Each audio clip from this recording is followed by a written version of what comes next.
Hello everyone, দেখো আমাদের ফ্যামিলির একটা সদস্য কত সুন্দর, দেখো কত ভালোবাসা, দেখো এত ভালোবাসার প্রাণী থাকলে মানুষের ভালোবাসার দরকার পড়েই না। এই আমাদের ফ্যামিলির ছোট্ট একটা মেম্বার।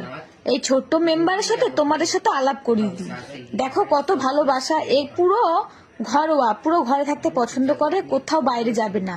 আর এই কুকুরটার নাম হচ্ছে জিমি। এত বদমাই, শুধু ওর দিকে লক্ষ্য থাকে কখন ওকে খাবে, এই ধান্দায় বসে থাকে। আর আমরা ওকে দিয়ে বাঁচাতে থাকি। মা বললো দে হাঁসটাকে একটু জলে চড়িয়ে নিয়ে আসি।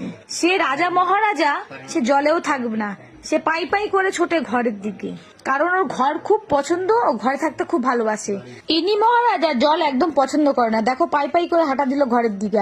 আর এই জিমি পিছন পিছন ছুটেছে ওকে খাবে বলে। আর দিদি তাড়া করছে, এদিকে মহারাজা গিয়ে ওনার গা শোকানোর জন্য, গা ঝাড়া দেওয়ার জন্য জায়গা খুঁজে দাঁড়িয়ে গেছে। ওখানে আমি গিয়ে একটু ওর সাথে গল্প করলাম, ও কোনো কথাই শুনবে না। এখানেই ভিডিওটা শেষ করলাম, নেক্সট ভিডিওটা দেখা হবে আবার। Bye, tata.